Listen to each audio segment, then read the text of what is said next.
সুপ্রিয় শিক্ষার্থীবৃন্দ, আসসালামু আলাইকুম সবাইকে। প্রতিদিনের মতো আজকেও আমি তোমাদের সামনে হাজির হলাম।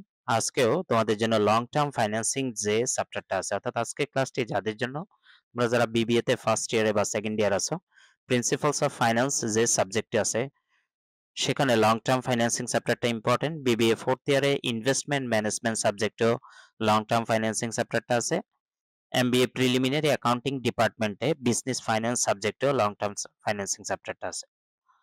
তো লং টার্ম ফাইন্যান্সিং চ্যাপ্টারে সাজেশন 10 নিয়ে হাজির হলাম। সাজেশন 10টা সলভ করার আগে সাজেশন 10 এর যে প্রশ্ন, আমরা সেই প্রশ্নটা একটু আগে বুঝবো। তারপরে এই ধরনের প্রশ্নগুলো আসলে আমরা কিভাবে খুব দ্রুত এবং নির্ভুলভাবে সলভ করতে পারি সেটা দেখাবো। খেয়াল করে স্ক্রিনে আমি সাজেশন 10 এর প্রশ্নটা নিয়ে আসলাম।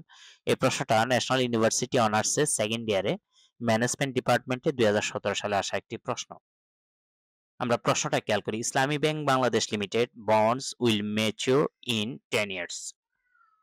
অর্থাৎ ইসলামী ব্যাংক বাংলাদেশ লিমিটেডের বন্ড 10 বছরে মেয়াদপূর্ণ হয় বা পরিপক্ক হয়। The bond has a face value of taka 1000 and has an 10% annual coupon. বন্ডটির অভিহিত মূল্য বা ফেস ভ্যালু হলো 1000 টাকা এবং 10% বার্ষিক কুপন রয়েছে। The bond has current yield of 10%. বর্তমানে বন্ডের ফলন বা বন্ডের বর্তমান পরিপক্ক হলো 12% বা ফলন 12%। yield বলতে এখানে তোমার অনেকগুলো অর্থ বোঝায়। ফলন বোঝায়, সমর্থন করা বোঝায়, হার মানা বোঝায়। তবে এখানে তোমাকে বুঝতে হবে বর্তমানে ওই বন্ড থেকে 12% উপার্জন হয়। What is the bond yield to maturity?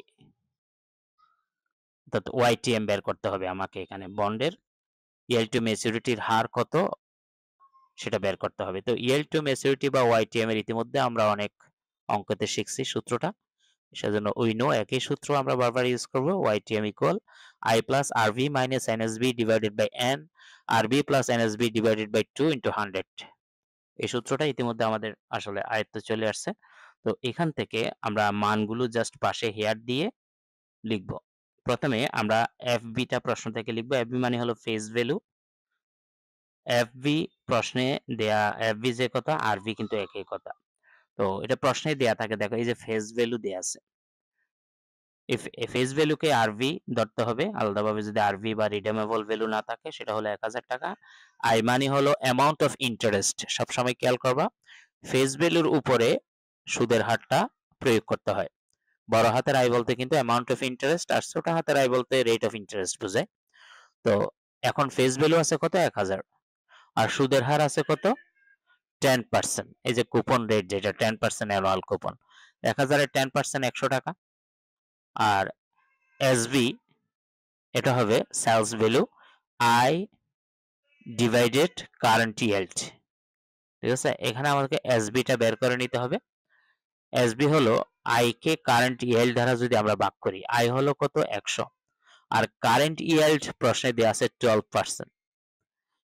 এই 12% এর পার্সেন্ট যদি তুমি উঠাইতে চাও 100 দিয়ে ভাগ করতে পারো। 12 কে 100 দিয়ে ভাগ করলে দেখবা 0.12 চলে আসবে। অ্যামাউন্ট অফ ইন্টারেস্ট বা আই কে অর্থাৎ 100 কে আমরা যদি 0.12 দিয়ে ভাগ করি তাহলে চলে আসবে 833। এটাই হবে এসবি বা সেলস ভ্যালু।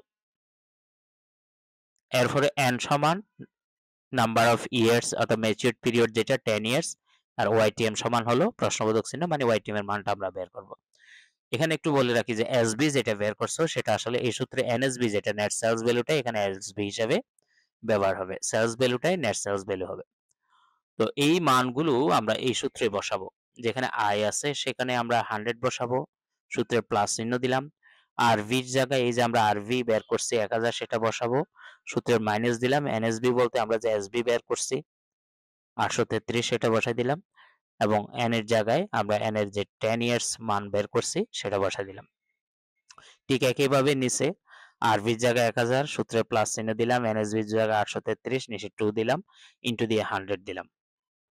এখন 1000 থেকে 833 মাইনাস করলে 167 হয়। সেটাকে 10 দ্বারা ভাগ করব, ভাগ করে আমরা 100 সাথে সেটা প্লাস করে দেব। নিচে 1000 এবং 833 যোগ করে 2 দিয়ে ভাগ করব, আমরা পাবো 916.5। আর উপরে ১০০ র সাথে ১৬৪ কে ১০ দ্বারা ভাগ করে ১৬.৭ যেটা সেটা যোগ করে ১১৬.৭, নিচে ৯১৬.৫। ১১৬.৭ কে ৯১৬.৫ দ্বারা ভাগ করে আমরা যখন ১০০ দিয়ে গুণ করব তখন YTM এর মান পাবো ১২.৭৩%। এভাবে আমরা প্রত্যেকটা অঙ্ক হাতে কলমে প্র্যাকটিস করব ইনশাআল্লাহ। প্র্যাকটিস করলে দেখবা যত কঠিন অঙ্কই আসুক তোমাদের জন্য ইজি হয়ে যাবে। সবার জন্য শুভকামনা রইলো। আজকের ক্লাসটা এখানেই শেষ করব। আসসালামু আলাইকুম ওয়া রাহমাতুল্লাহি ওয়া বারাকাতুহু।